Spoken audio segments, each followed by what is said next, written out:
سلام، چو بوی خوش موشکافی. حالتون چطوره دوستان؟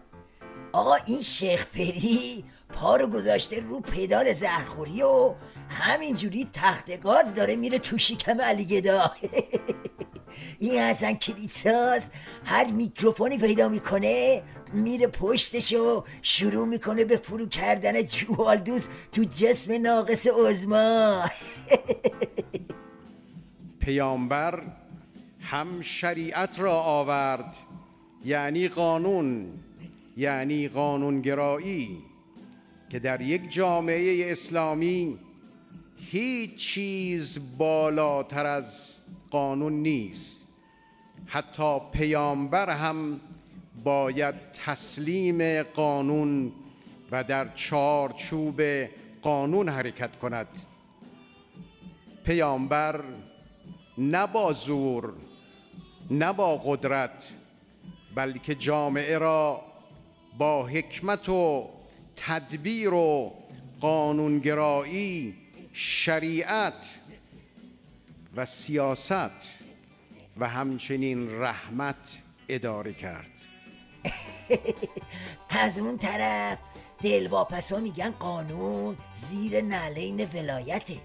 از این طرف این روباه مکار با استفاده از دجالیت راهبردی به صورت غیر مستقیم به علی گدا میگه دهنو وا کن که زهر رو سرازیر کنین تو حلقت، عمامه ولایت هم بذار در کوزه آبشو بخور. برای اداره جامعه و حکومت با مردم مشورت کن و نظر اونها را بگیر که پیامبر با پیمان و صلح مدینه را اداره کرد و جامعه اسلامی را اداره کرد. شاهکار سیاسیش جامعة النبی بود و مدینة النبی بود و شاهکار حقوقیش صلح حدیبیه بود و شاهکار اخلاقیش فتح مکه بود.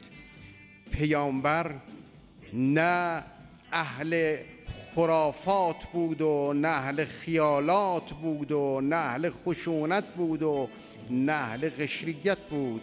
بله، منظورش از مشورت با مردم همون چماق همه پرسیه. میبینی چجوری مقام عظمای ولایت رو به سیخ کشیده؟ حالا جالب اینجاست که خود علی گدا این وسط لالمونی گرفته و تا همین جای کار جیگر پیدا نکرده که یه جفت چک افسری بخوابونه تو گوش این شیخ فری. هرچی هم گفته تو مایه های نکونال بوده که تازه اون رو هم داده نوچه هاش بگن. جریان هایی در کشور وجود دارد که مواضع رهبری را نمیپسندند و با وجود جمعیت کم اما شیطنت های زیادی دارند.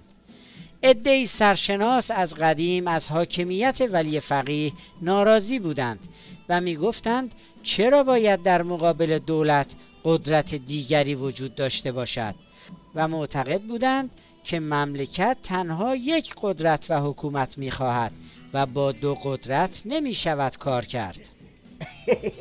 جان کلاب این که تو این وضعیت قراشمیش شیخ فری داره کلکسیون چماقاشو در برابر کلکسیون اسب و عصای علی گدا رو میکنه. ولی فقیه فلک زدم از زور تحریما نای نطق کشیدن نداره، هی میخوره و جیگ کم نمیزنه. حرف با علی گدا یه جمله هم بیشتر نیست، اونم اینه که سیدعلی کوتابیا، سیدعلی بی خیال شو، سیدعلی بنداز بالا این زهر لعنتی رو، وگرنه باقی چماقا تو راهه و نه تو مانی و نه من.